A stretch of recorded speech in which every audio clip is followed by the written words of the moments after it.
Have you ever wanted to become someone unshakable, someone who no longer flinches at criticism, rejection, loss, or betrayal? Have you imagined the day that quiet suffering finally stops? That inner ache you carry even while putting on a brave face?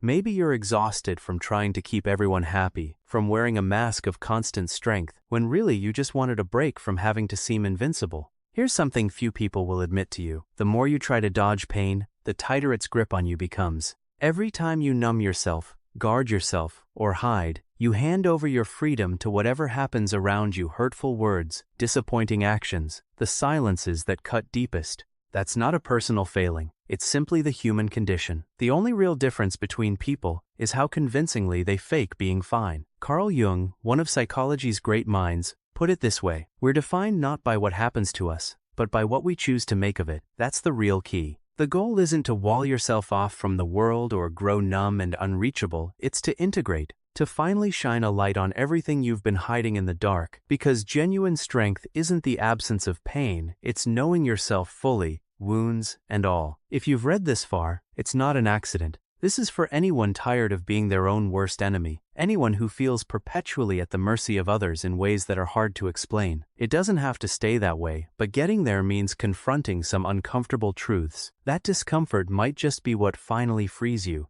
You assume your pain comes from outside yourself, other people's actions, careless words, abandonment, betrayal. But here's the uncomfortable part. None of that can actually hurt you unless it lands on a wound that's already open inside you. It's not what people do to you that matters, it's what it stirs up in you. An old story you keep repeating, an unhealed trauma, an emptiness you mask with pride, and the exhausting effort to look like you have it all together. Jung's insight was that the pain we feel from the outside world simply mirrors what we haven't yet come to terms with inside. That's why some people can endure devastating events and stay grounded, while others fall apart over something minor. It's never really about the event itself, but about where it strikes. Here's a harder truth. Part of why you're suffering is that you still believe you can control how the world treats you. You keep trying to be good enough, smart enough, strong enough, as if that could guarantee immunity from pain. But control is a myth, and clinging to it keeps you in a permanent state of tension, always trying to anticipate the unpredictable and dodge the inevitable. If you actually want the suffering to stop, stop trying to armor yourself against it. What you need isn't more control, it's more self-awareness. As long as you think other people have to change before your pain can ease, you'll stay chained to their behavior. Real freedom starts when you realize that nothing from outside has power over you, unless something inside you responds to it. And that's where the real battle is fought, the unconscious. Whatever you refuse to see, understand, or master ends up mastering you instead. The biggest myth you've bought into is that you're in charge of your own life. You're not while you're running on autopilot, reacting without knowing why, feeling things you can't trace, and making choices you later undermine. Jung said it plainly: what stays unconscious will steer your life, and you'll mistake it for destiny. That's exactly what's happening to you. The pain, the sudden anger, the sadness with no obvious cause, none of it is random. These are signals from parts of yourself you've buried, dismissed, or suppressed. Jung called this hidden territory the unconscious, and it's not just background noise, it's an active force, a whole system of stored memories, wounds, longings, and fears you'd rather not face, yet they're still steering how you feel and act. The reason certain words wreck you while they wouldn't faze someone else is that they hit a nerve that's still raw inside you, and it's still raw precisely because you've never actually dealt with it. You've just swept it aside, and now you keep stumbling over it. As Jung noted, nothing can change until it's accepted. Condemning yourself only traps you further. It never sets you free. And what have you been doing instead? Judging yourself, suppressing yourself, silencing yourself as if that ever solved anything.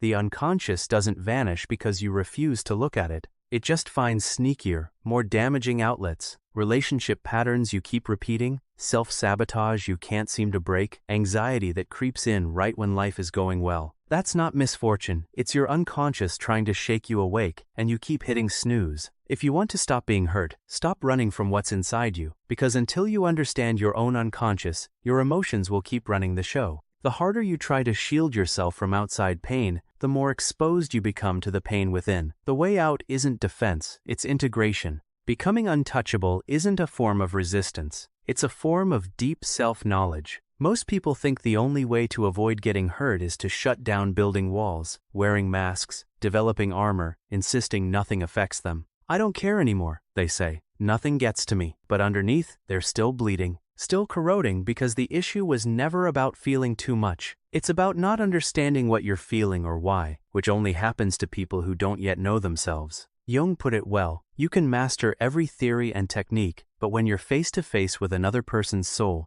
all that matters is being human yourself, and the soul you keep hiding behind that tough, controlled exterior is desperate to be seen. Real emotional strength has nothing to do with being cold or indifferent to pain, conflict, or feeling. It's about integration, about accepting and illuminating everything you've kept in the dark. You don't become untouchable by putting up a wall between you and the world. You become untouchable once nothing can rattle what you've already made peace with inside yourself. Once you integrate your shadow side, your fears, flaws, and insecurities, you stop reacting automatically. You start observing, choosing. You're no longer a puppet of your emotions, and that's genuine freedom. Jung called this individuation, becoming who you truly are, not who others expect or who you thought you had to be for approval, but what surfaces when your conscious self meets your unconscious. As Jung described it, individuation isn't about perfection, it's about wholeness. You don't need to become better, just complete. Here's the part nobody tells you. The harder you run from pain, the more relentlessly it follows. The more you resist being affected, the more fragile you actually become. But once you face your own wounds and accept yourself, the admirable and the shameful alike, nothing external can knock you down anymore. That path takes real courage. Courage to look inward, to drop the masks, to actually feel, because pain, as it turns out, holds the key to transformation. From childhood you were taught to despise pain, that suffering signals weakness, that crying wastes time, that feeling deeply makes you vulnerable. So you learn to run, avoid, deny.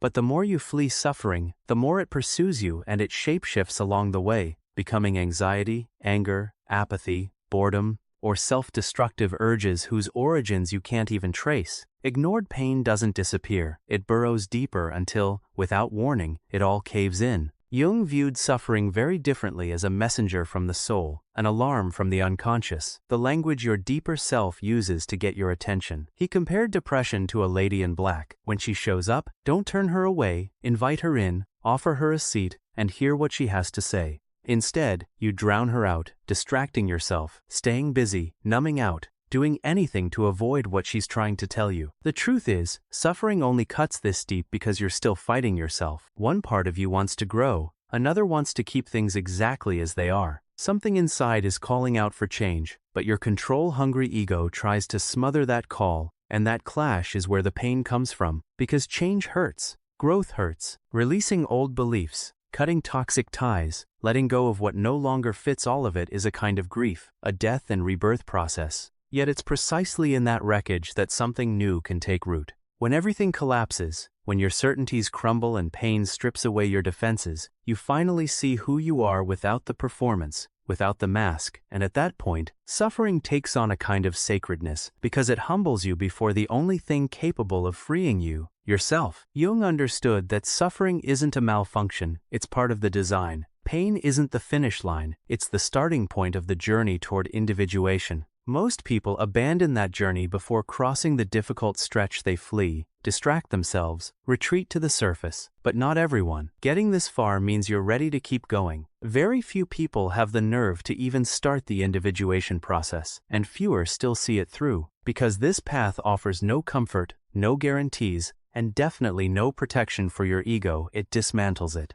Jung described individuation as becoming who you already are, which really means unlearning who you thought you were, and that can sting more than anything anyone else could do to you. You begin to realize that much of what you thought defined you, your accomplishments, your wounds, the image you built to earn love or respect, was really just a survival strategy. But surviving isn't the same as living, and individuation is the call to live beyond mere survival, letting the unconscious push everything repressed and distorted up to the surface. Individuation demands shedding the persona, Jung wrote, since it's nothing more than a mask worn for social convenience, meaning you have to peel back your own layers to find what's underneath. This is the process that makes you untouchable, not because nothing affects you anymore, but because you've already walked through the fire. You've faced your inner demons, looked your shame, neediness, and anger in the eye and said, I see you. and you no longer run me. That inner clarity, that unflinching honesty about your own darkness, gives you a strength that doesn't hinge on approval, recognition, or control. You stop needing everyone to love you, stop needing to win every argument, stop needing to look strong, because you already know who you are, and that can't be taken from you. Genuine emotional armor isn't a shell, it's a solid core. It's every part of you integrated into a steady center that holds firm through the storm.